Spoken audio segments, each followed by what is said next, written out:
We fight the power every day. Yeah, gotta give us what we want. Gotta give us what we need. Hey. I listen to KBLA and I love the commercials. I know what the commercials mean. I also, if I'm looking and trying to figure something out, I need something to talk to me that might hit me. And it happens on TV because, you know, every time they show a sporting event, they got the pharmaceutical companies back to back telling people how to fix the sickness on the same stuff that they sell them. So we get it. Yep, we get it too, Chuck D. And that's why at KBLA Talk 1580, we don't black down. Drop it! Our freedom of speech is freedom of death. We got to fight the powers that be. Fight the power. Fight the power. The blackness. Keep on. Never say die. Keep on. Blackness. Keep on. Never say die. Keep on.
You are listening to and streaming A More Perfect Union on KBLA Talk 1580. I'm your host and White House correspondent, Dr. Nii-Quartelai Quartey, riding along with you in afternoon drive time. I'm in touch, and so you be in touch. Follow me on all the socials at Dr. Nii-Quartelai. Just type in Dr. Nii-Q, DRNIIQ, and there I am. There I am. There I am. Also, be sure to download the KBLA app to listen to us live or on demand.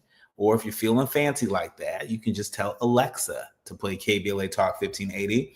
While KBLA is on the mind, be sure to visit our KBLA website, KBLA1580.com, to check out our new health and wellness hub. Lots of tips, tools, and resources on that health and wellness hub. I don't know about you, but I believe that health is wealth. And around here, there are a lot of us that believe health is wealth. And so any tip or tool or resource or insight that we can offer to help you achieve that, well, sign us up. Last but not least, subscribe to A More Perfect Union podcast, speaking of signing up, and that way you'll never miss an episode.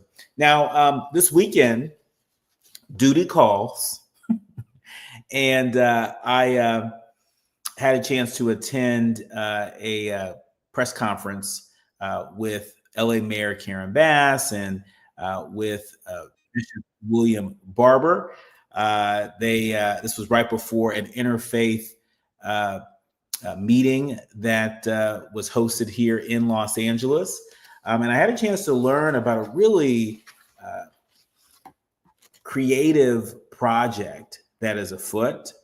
Bishop William Barber, the organizers with Repairers of the Breach, and Steve Schmidt, the Republican turned independent political consultant, one of the co-founders of the Lincoln Project. They have teamed up, and they've created this program called the Liberty Vans. It's a project of the Save America movement, the SAM movement, as some people call it.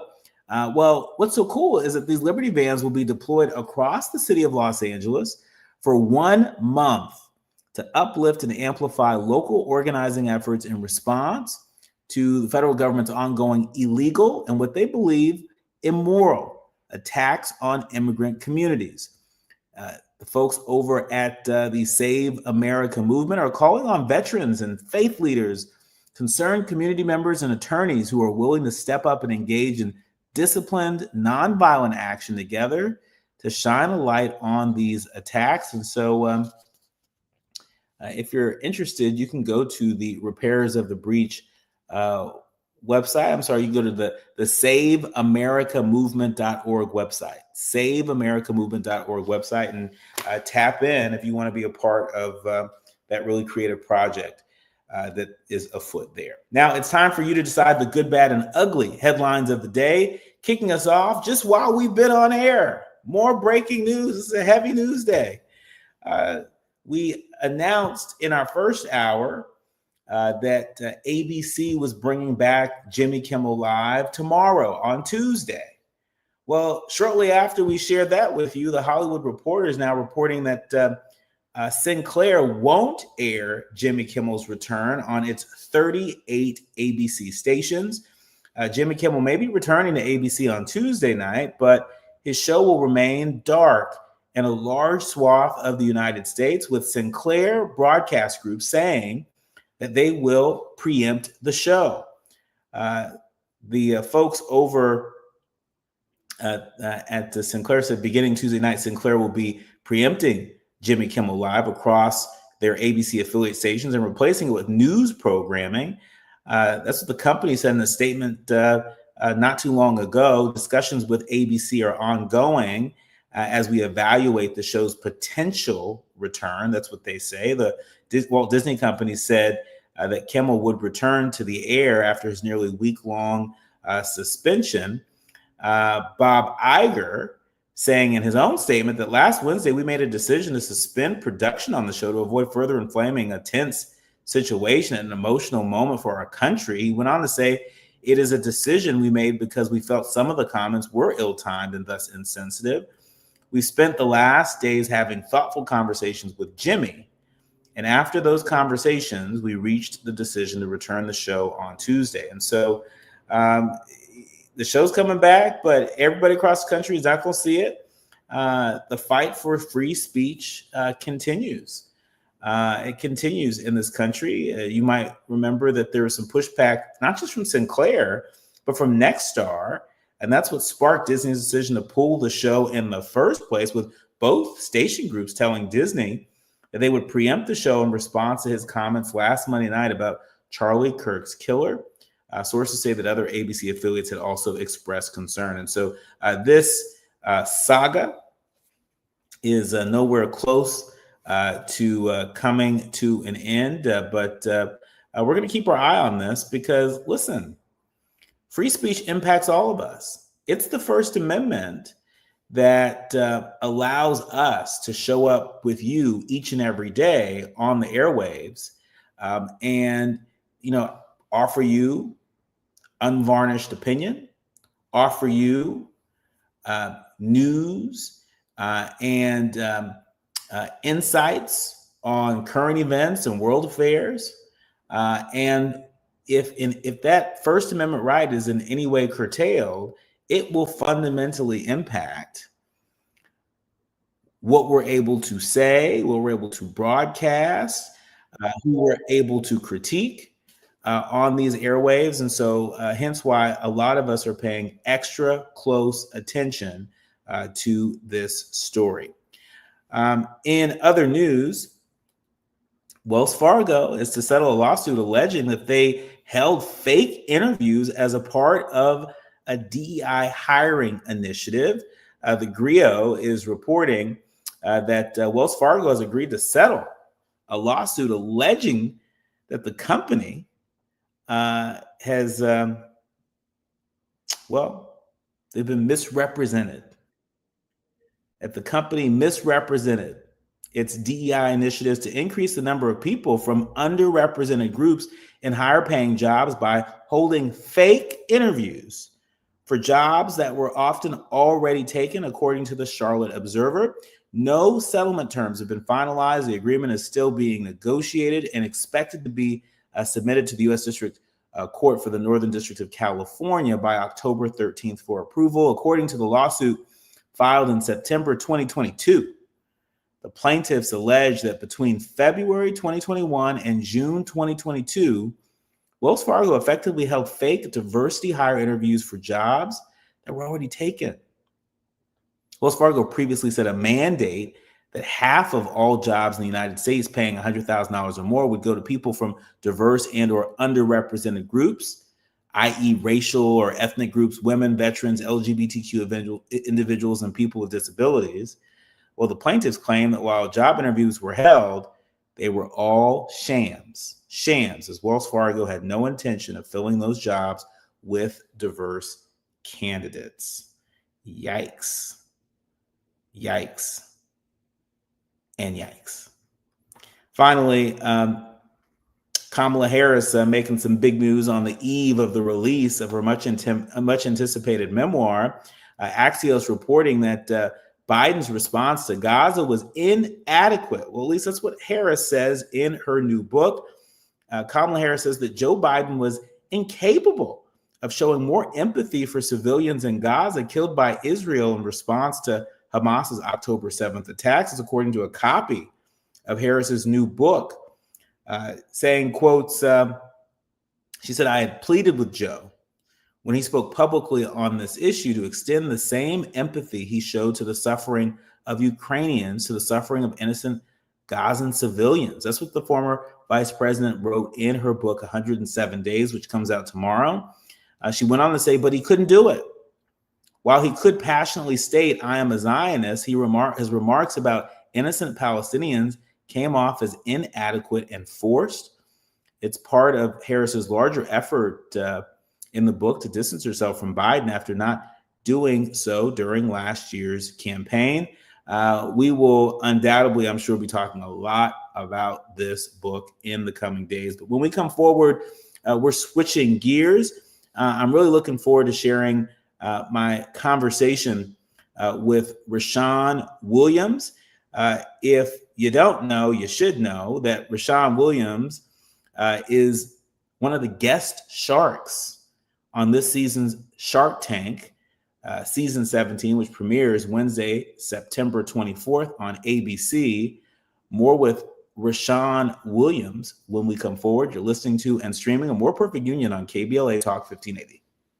You're listening to A More Perfect Union on KBLA Talk 1580. We've got a lot to talk about. Exciting news, ladies. Always Discreet Boutique Bladder Leak underwear are available in black and printed design. Protect yourself with style. These fit and feel just like real underwear, and they give you up to 0 leaks, 0 odor. Designed for all shapes and sizes, they give you the confidence to be fully yourself. Don't let bladder leaks hold you back. Buy Always Discreet Boutique Bladder Leak underwear now. Y'all ready for Gillette's best shave? Try Gillette Labs with 5 ultra-thin blades, a built-in exfoliating bar, a precision trimmer on the back for sharp lineups. Gillette Labs delivers that smooth shave. Plus, and check this out, with 1 refill, you'll get up to 30 shaves. And on average, the blades last 50% longer than Gillette Fusion. Got something special coming up and you gotta look good? Check out Gillette Labs, the best a man could get. Gillette Labs also available in heated.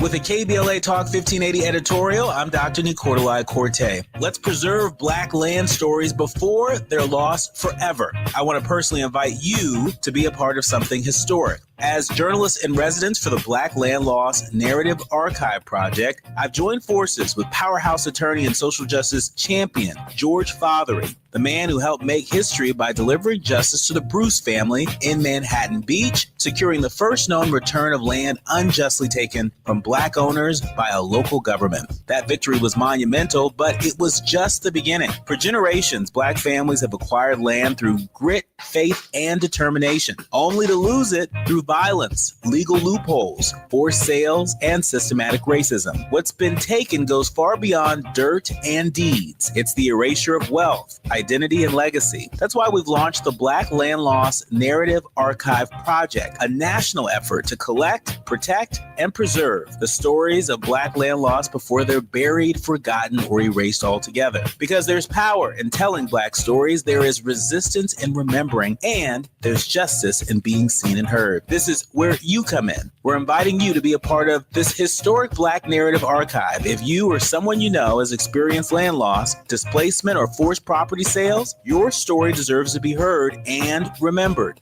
Your story belongs in this archive. Your truth matters not just to your family, but to our collective future. Visit blacklandloss.org today. Fill out our simple intake form and add your voice to the National Archive of Remembrance, Resilience, and Reckoning. Let's make these stories live on, not in whispers, but on the record. With a KBLA Talk 1580 editorial, I'm Dr. Nii-Quartelai Quartey, and as always, we welcome your feedback. We have no permanent friends or permanent enemies.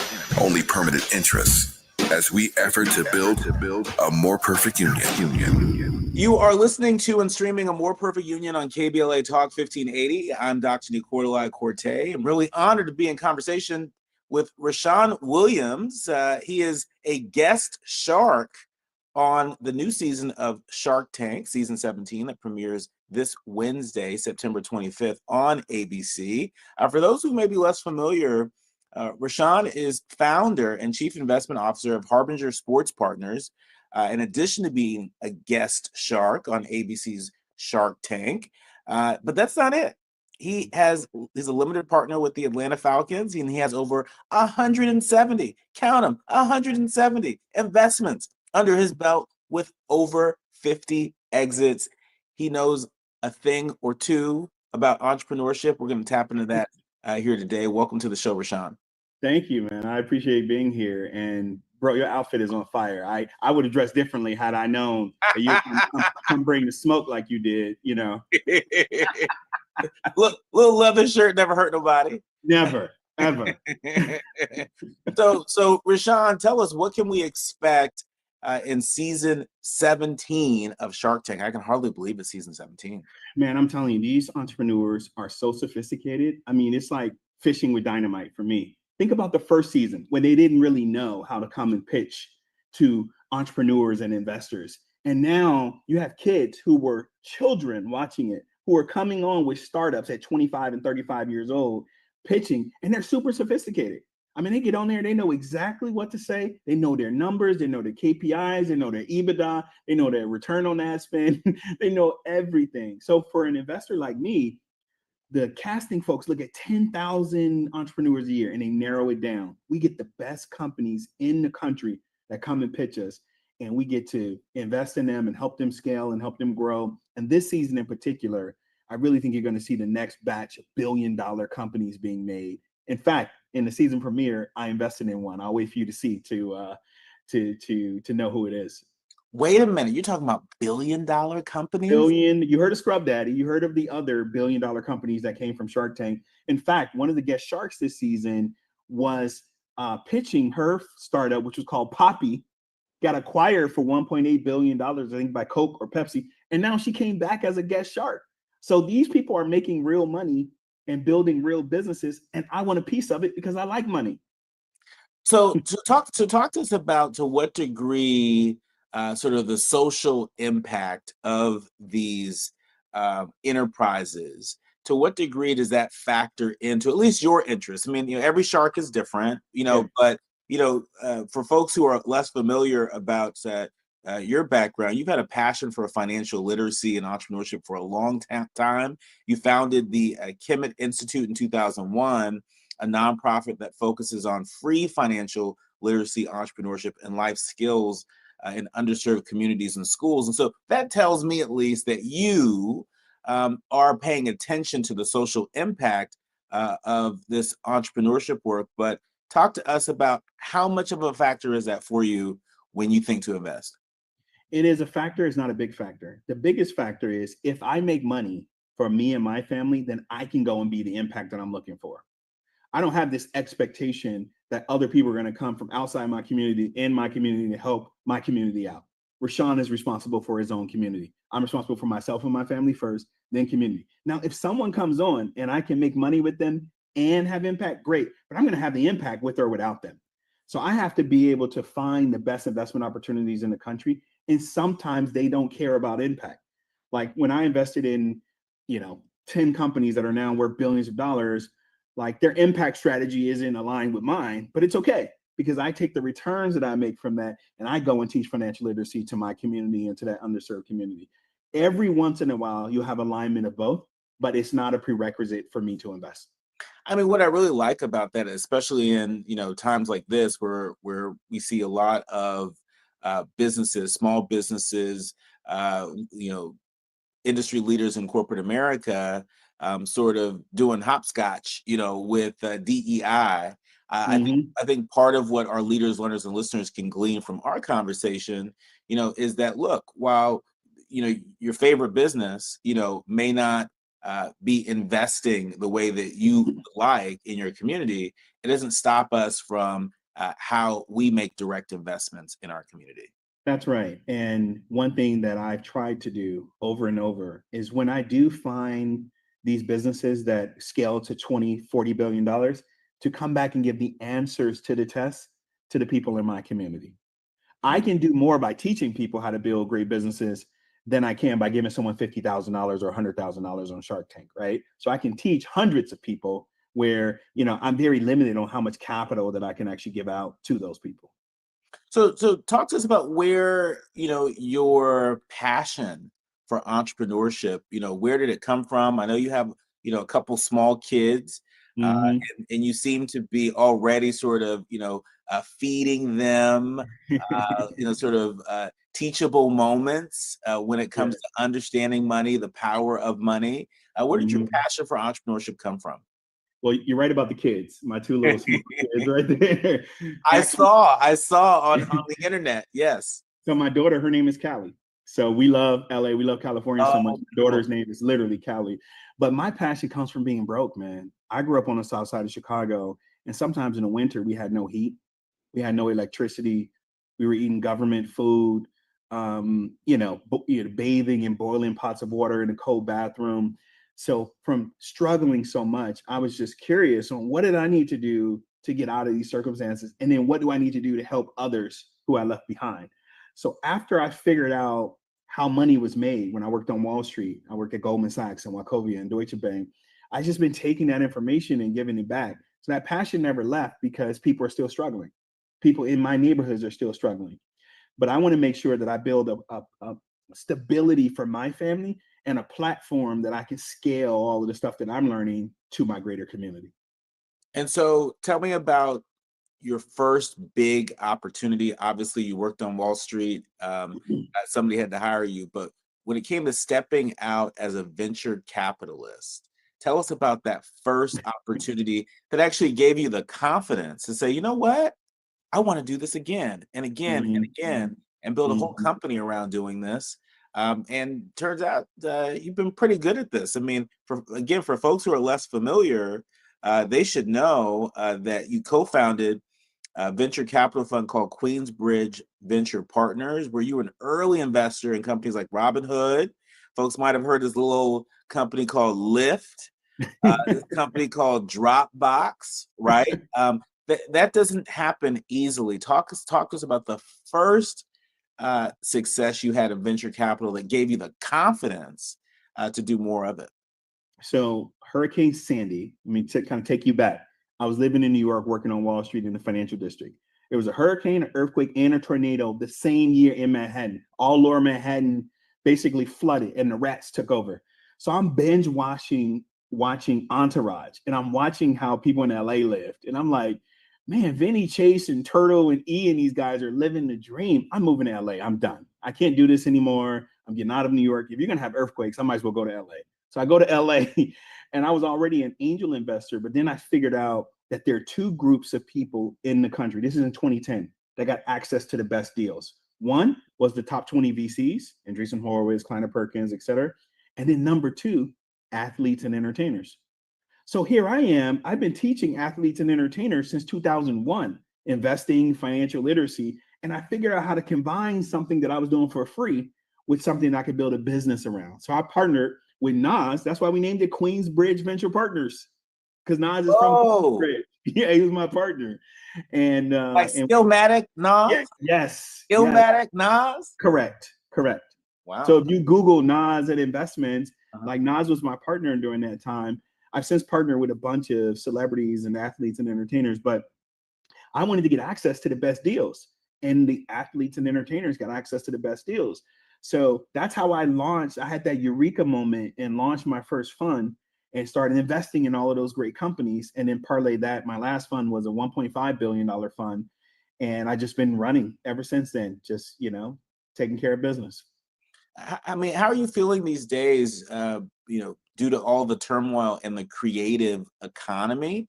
Yeah. I was talking to a friend that's, been executive producing in the reality space for a long time now.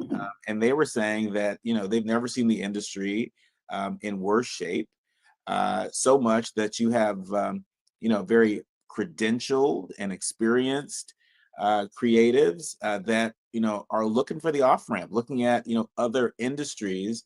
If we look in your crystal ball, what do you see as an investor when it comes to opportunities in the creative economy? Should we expect companies to do a whole lot more with a lot less human capital? Is that just sort of going to be the way of the road moving forward, or do you see something that we don't see? I think The audience collaboration is going to have to infuse technology. This is where authentic voices meet powerful discussions on culture, community, and change. This is where Black voices matter. He's breaking boundaries, amplifying diverse perspectives, and tackling the issues that matter most to you. You're inside A More Perfect Union with Dr. Nii-Quartelai Quartey on KBLA Talk 1580. I'm Amber Payton with BIN News Now. Colin Kaepernick is paying for an independent autopsy of DeMartravion Trey Reed, the 21-year-old Black student found hanging from a tree at Delta State University in Mississippi. The local coroner ruled his death a suicide, saying no foul play was found, but Reed's family is not convinced. Black civil rights attorney Ben Crump says they've received incomplete and conflicting information, which is why the family wants answers. Black Baltimore rapper Young Moose, real name Kevron Evans, has begun serving a 90-day sentence for resisting arrest during a traffic stop in Carroll County last year. And the nation's oldest Black-owned golf tournament returns to Asheville, North Carolina this week. The Skyview Golf Tournament, founded in 1960 to give Black golfers a place to compete, is marking its 65th year. Normally held at the Asheville Municipal Golf Course, this year's event will be played through Tuesday at the Country Club of Asheville. Get BIN News Now on demand 24/7 on the iHeartRadio app. Tough in Santa Clarita with a wreck on the 14 northbound past Via Princesa. Low on details from the Highway Patrol, but traffic is loading up away from Golden Valley Road. We're also looking at the drive on the 5 heading southbound. Delays out of Burbank, leaving Olive. You're on the brakes to the 134. We're slowing ahead from Los Feliz Boulevard as you continue to the 605 and the southbound side of the 605. That's slow as well from Beverly Boulevard to the 5. Joe Buck and John Smoltz welcoming you back to the City Center Convenience Mart. Uh-oh. She's looking at the cigarettes, but she just grabs the gum off the counter. Stand Up to Cancer and Rally want you to reduce your risk for cancer. Go to takeahealthystand.org. This is the KBLA Sports Minute with Ray Richardson. The University of Pittsburgh announced Monday morning that they are retiring the number 97 jersey of former Rams defensive star Aaron Donald. Donald played at Pitt from 2010 to 2013. Pittsburgh is retiring Donald's number at their November 15th home game against Notre Dame. Donald was a first-round pick of the Rams in 2014. He played all 10 of his NFL seasons with the Rams before retiring in 2023. Donald will be a first-ballot Hall of Famer in 2028. The main reason the Rams blew a 19-point lead in Philadelphia Sunday was because their defense broke down late in the game. In the fourth quarter, the Eagles were successful on 4 third-down conversions and 2 fourth-down conversions. The Rams defense just couldn't get off the field. Top 5 teams in this week's college football poll: Ohio State, Miami, Penn State, LSU, and Georgia. 4-0 USC moved up from 25 to 21. No debates, no speculation, just the info you need. That's your KBLA Sports Minute. I'm Ray Richardson on KBLA Talk 1580. Yeah, yo, come on. Here come the drums. At KBLA Talk 1580, we fight the power every day. Yeah, Gotta give us what we want. Gotta give us what we need. Hey. I listen to KBLA and I love the commercials. I know what the commercials mean. I also, if I'm looking and trying to figure something out, I need something to talk to me that might hit me. And it happens on TV because, you know, every time they show a sporting event, they got the pharmaceutical companies back to back telling people how to fix the sickness on the same stuff that they sell them. So we get it. Yep, we get it too, Chuck D. And that's why at KBLA Talk 1580, we don't black down. Drop it. Our freedom of speech is freedom of death. We got to fight the powers that be. Fight the power. Fight the power. KBLA Talk 1580. We've got a lot to talk about. KBLA Talk 1580, connecting you with services and solutions. The Autopsy Initiative provides a second autopsy free of charge for victims' families who have lost their loved ones due to a police-related death. The services offered through the initiative include the completion of a second autopsy, disclosure of preliminary findings, and a final autopsy report. A police-related death is when an individual is harmed by police officers using deadly force, which results in an individual's death. Police-related death includes in-custody deaths, including those that arise during contact with law enforcement officers during arrest, pursuit, booking, transport, or incarceration. The Autopsy Initiative has a team of board-certified pathologists on call. An autopsy request may be completed by anyone with a close relationship with the victim, which may include the victim's spouse, partner, relative, close friend, or lawyer. To request a free second autopsy for a victim of police violence, please visit knowyourrightscamp.com. That's knowyourrightscamp.com. Then click on Autopsy, then click on Request. At KBLA, we believe in justice for victims of police violence. We say their names, and we don't black down. This is a community call to action from KBLA Talk 1580. Hey there, Los Angeles. This is James Lucky Jr., publisher and editor of Los Angeles News Observer. Are you hungry for news that matters to you in the African-American communities of Los Angeles? Well, buckle up, because we got the scoop you've been craving. Stay in the know and never miss a beat with our free weekly publications conveniently available near you. Or hop on the digital wave and become an exclusive subscriber at OGNSC.com. Don't forget to join the party on Instagram and Twitter at OGNSCINC for behind-the-scenes access and sizzling updates. No more FOMO. Let's stay informed, connected, and empowered together.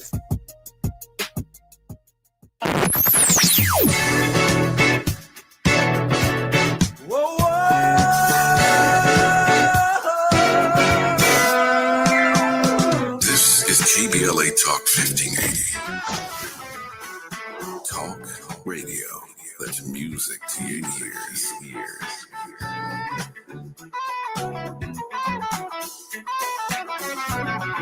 We're unapologetically progressive. KBLA Talk 1580. Hit me. National news of consequence, informed opinion, and analysis beyond the headlines. You're listening to A More Perfect Union on KBLA Talk 1580. Or do you see something that we don't see? I think the collaboration is going to have to infuse technology and AI instead of compete with technology and AI. So a lot of the creatives have been ardently against AI because they look at it as competition. I'm 46 years old now. I've seen this like 10 times play out. So in the late 90s, the dot-coms, the whole thing just blew up in front of everyone's face. And there were people who were committing suicide who put all their money in all of these dot-coms. Then 9/11 happened in 01. The world was ending, right? So then you fast forward, we start rebuilding in the 2000s. Then in 2008, everyone that put all their money in real estate, the world was ending. Everyone wanted to get out of real estate. And they said it's never going to be the same again. And mortgages and all this stuff is never going to be the same again. Then fast forward a little bit more. Now AI is now disrupting all of these different industries, including the creative industry that you're in. And look at AI the same way that people looked at computers and calculators back in the day. I would encourage all of your viewers and listeners, remember there was a whole room full of people who used to have to do math during World War II, you know, and that then calculators like would come out, and then now that whole room is gone. But now individuals can do the same math that it took 25 people to do. Mm-hmm. Math is still being done. It's just being done at a higher level, more sophisticated with technology. Computers, we used to have whole libraries. Now the libraries are gone. The books are gone. and we have all the same information. You still got to learn. You still got to use the information. You're using it differently. Are stories still going to be told? Are people still interested in content? Of course they are. You're just going to have to integrate with technology and AI the same way that mathematicians had to integrate with calculators, and the same way students have to integrate with computers instead of books back in the day. So don't look at it as the enemy. It is a part of American society because we need it for national security reasons. We can't let other countries be better at AI than us. It's not going anywhere. You got to find a way to be good and integrate it and let it enhance your creativity, not replace it.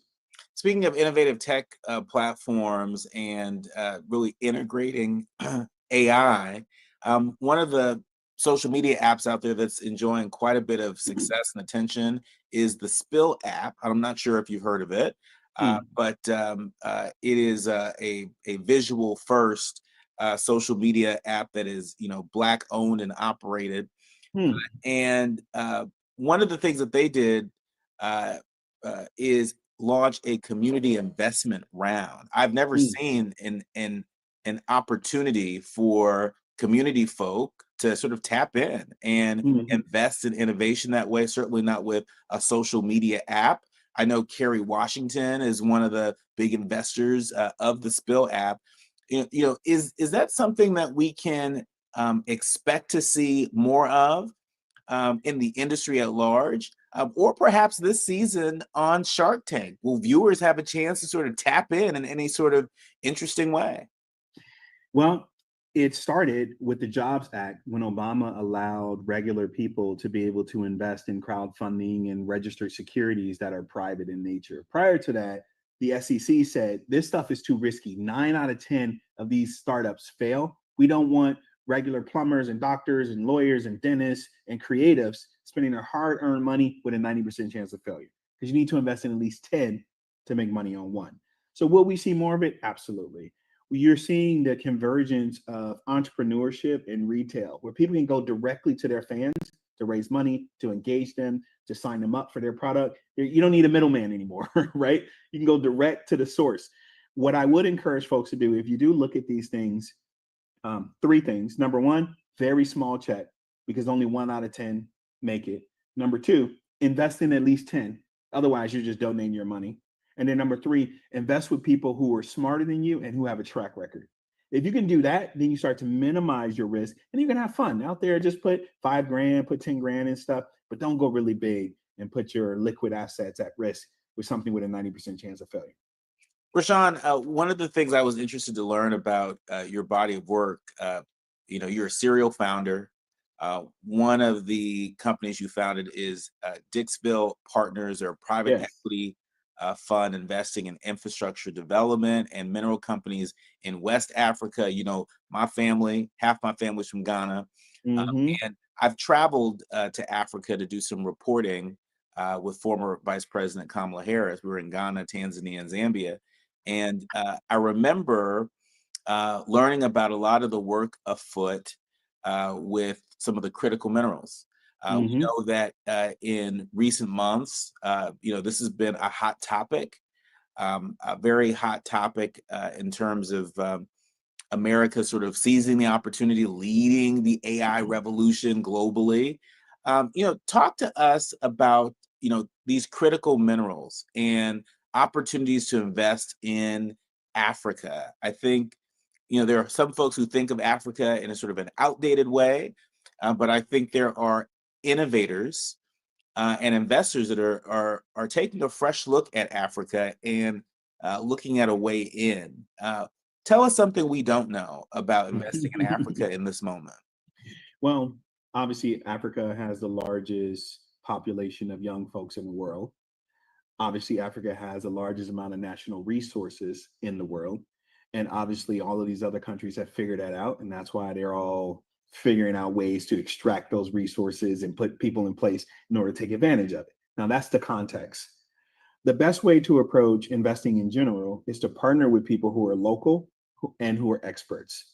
So if you can find countries, specifically like Ghana, that have stable local, governments, not a lot of turnover, corruption levels moderate to low compared to other areas, and you have partners who have a demonstrated track record, It is a way for people to put capital into these particular countries that will then go investing in some of that infrastructure development stuff. But if you don't know anyone there, look, you know this being from Ghana, if you don't know anyone in Chicago and you invest in a business in Chicago, it's not going to work out for you. Don't do it. So like, that's just common sense, right? So you want to find local partners, and you may be able to, as a half Ghanaian guy yourself, direct people to some of the established entities that attract foreign direct investment and go through the appropriate channels. But finding people on Instagram is not advisable, right? Like TikTok, like find people through the Bureau of Commerce and Business, and then figure out a way to make legitimate investments in these very fast growing, very infrastructure heavy emerging markets. Rashawn, in our remaining moments, I have to point out that you are a Morehouse man. In fact, you graduated summa cum laude from Morehouse, and you're very active in your fraternity, Kappa Alpha Psi Fraternity Incorporated, my dad's fraternity.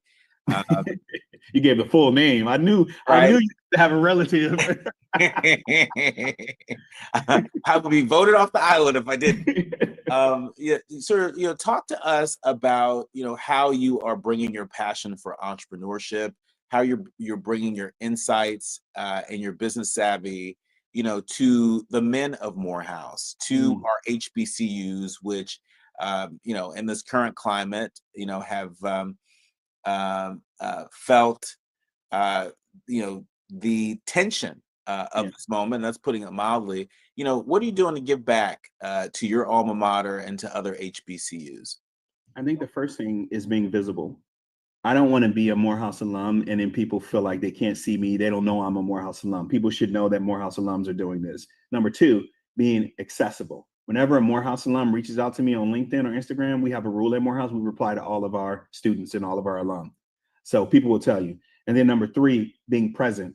It's funny you mentioned that. I just had a group of about 6 Morehouse students, either freshmen or sophomores, in my office last week. And all of them cold called me. That doesn't mean everybody listening to you should cold call me all at the same time. But 6 of them, and I just kept their names. I said, send me your email address. I'm going to invite a group of students. And I invited all 6 there. But then 2 more ways. Then the next way is I taught a venture capital class at Morehouse for free. So I'm giving my time and expertise to help entrepreneurs and folks who want to get into venture by literally teaching a VC class there. And last but not least, I've donated my salary for the next 4 years to Morehouse to give Morehouse a return on her investment that she put into me. Whoa, wait a minute. Breaking news.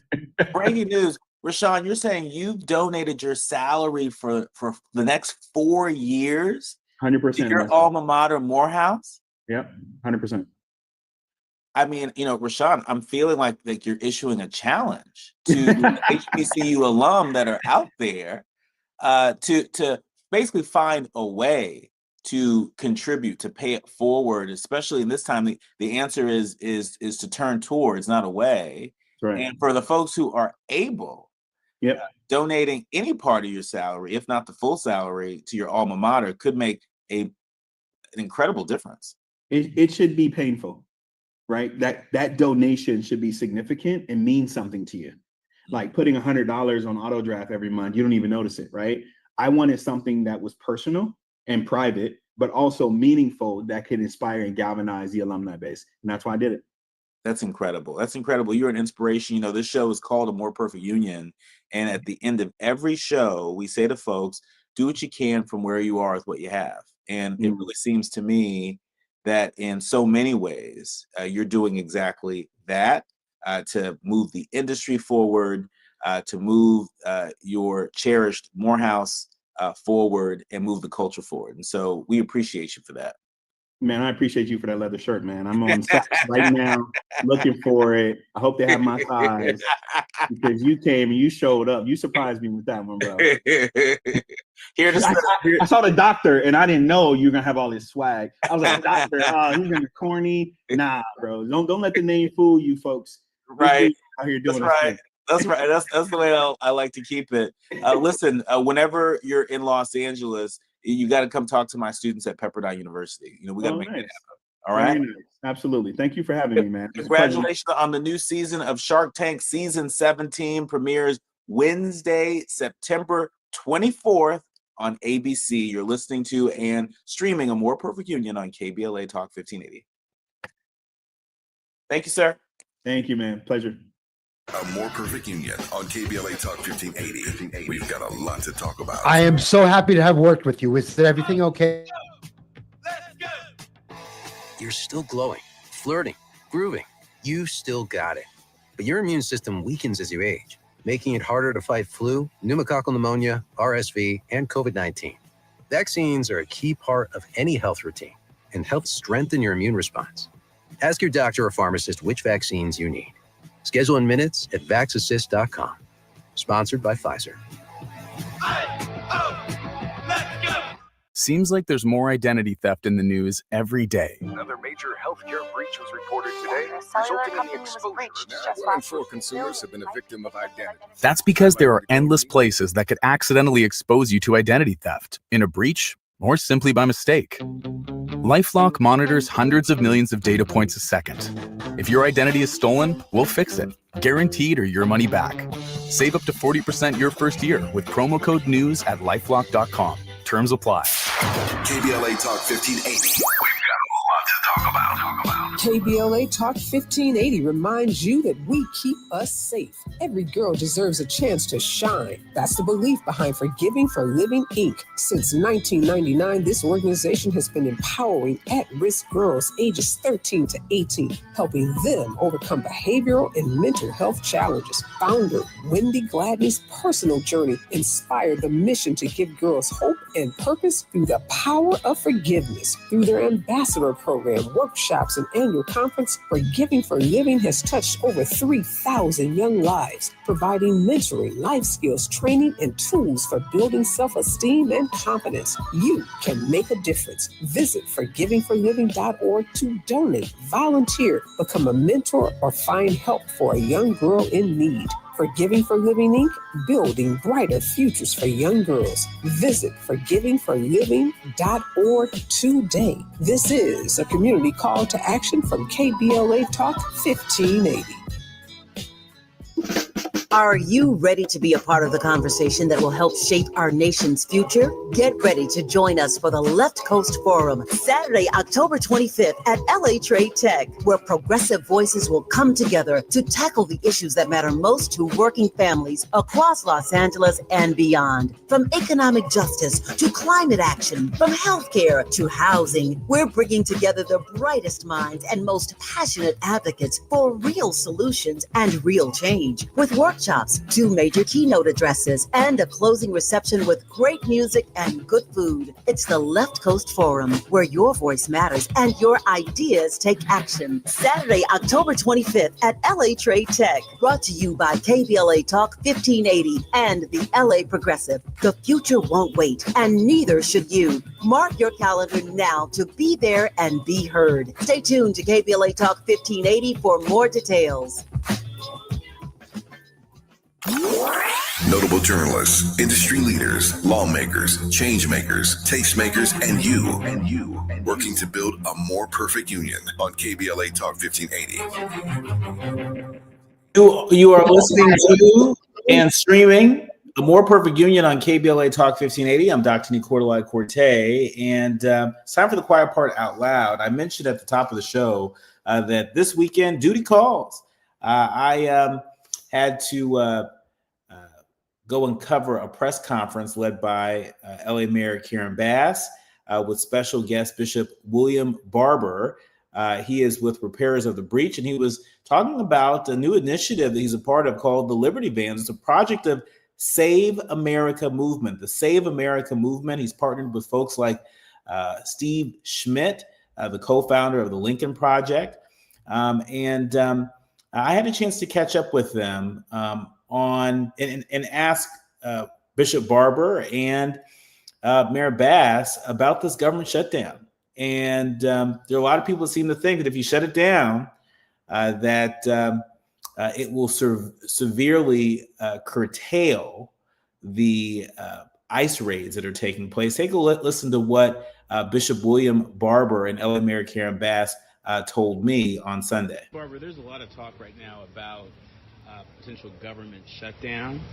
Can you speak to how a government shutdown may starve ICE from implementing the worst of their strategy. Is that fundamentally a good thing? Well, the issue of government shutdown and the politicians have to make a decision on is what they can support and what they can't support. What I will tell you is that this last budget that was passed was not big and beautiful. It was big, ugly, and deadly and destructive. It cut 16 million people from health care, cut millions of people from SNAP, and it funded ICE. It funded them being able to hire more masked men. And now you have ICE using scripture to recruit people, saying things like, who will go for me, which comes out of the book of Isaiah, or claiming and lying again, saying America is being invaded, and will you stand up with us? So the budget should not be used in a way to empower un-American activity. That's the challenge we have right now with this administration, is asking that the budget be used in a way that actually establishes injustice and not establishes justice. Remember, every politician, hand on the Bible, Quran, or Torah, and swore to establish justice, to provide for the common defense, to promote the general welfare, and to ensure domestic tranquility. What we say as moral leaders is whenever a policy is not doing that, then it has to be challenged. We are calling for pulpits to come on fire about this issue. This is time now for clergy to put on their clergy attire and be in the streets, to be standing with the people. What we see happening is constitutionally inconsistent, it is morally indefensible, and it is economically insane. And so one of the things I think politicians have to do in the whole budget debate is we got to change the debate from what is just about numbers and dollars, but about what does the funding allow to be done. We should all be bothered that our money, your money, is being used to attack people in American cities, that a state has to pass legislation against its own country. That's what should be whatever we do, whether the budget is upheld or whether the government is shut down or not shut down. The real debate ought to be around how are the levels of government being used? Are they being used to promote authoritarianism and neo-fascism, or are they being used to do what people swore they would do? Establish justice. And right now, the administration is not using the levels of government to establish justice. If anything, they are disestablishing, they're breaking justice. And that's what must be challenged. Well, and along with that, I would never want anybody to think that a government shutdown would starve ICE. Not with this administration. They will continue doing what they're doing because this is an administration that is very clear in not following the rule of law. There you have it. That was the voice of LA Mayor Karen Bass and Bishop William Barber really speaking to the potential impacts of a government shutdown. A lot of folks on the streets, the outside streets and the internet streets, sort of raising question of whether or not a government shutdown could bring the ICE raids and the mass deportation efforts that we're seeing, potentially bring them to a screeching halt. You heard their comments, and they were pretty clear that there are functions in government that are still operational, even in a government shutdown. And so for folks thinking that if you shut it down, you shut down ICE, they don't seem to share that view. But I will say that there were so many insights at that interfaith meeting that they were a part of this past Sunday. After each and every show, we like to remind people to do what you can from where you are with what you have. And that's what they're doing. That's what they're doing in their own way. Again, I want to make sure that everybody is aware of these Liberty vans. It's a project of the Save America movement. They're going to be deployed across the city of Los Angeles for a whole month. And they're going to be deployed to uplift and amplify local organizing efforts in response to the federal government's ongoing what they believe are illegal and immoral attacks on immigrant communities. They are calling on veterans and faith leaders, concerned community members, and attorneys who are willing to step up and engaged in disciplined, nonviolent action together to shine a light on these attacks. And so if you are interested, or if you just want to learn more, you can go to the SaveAmericaMovement.org. It's the SaveAmericaMovement.org. They are on their job, doing what they can, organizing across identities and party affiliations. I had mentioned earlier that Steve Schmidt, the co-founder of the Lincoln Project, is connected to this, as well as Bishop William Barber of Repairers of the Breach. No stranger to a More Perfect Union, no stranger to KBLA either. And so we'll have to leave it there. But my thanks to the entire village that helps us produce a More Perfect Union each and every day. Our executive producer, Tavis Smiley, our sound engineer, Brother Andy, to our show producers, Faraji, Art, and Journey, and to each and every one of you, all of our leaders, learners, and listeners. We thank you for riding along with us in afternoon drive time. Yes, Selena Ricks, love to see you in a More Perfect group chat on YouTube. I love that you have fully embraced your place as a leader, learner, and listener with us. I'm Dr. Nii-Quartelai Quartey, and you've been listening to and streaming A More Perfect Union on KBLA Talk 1580.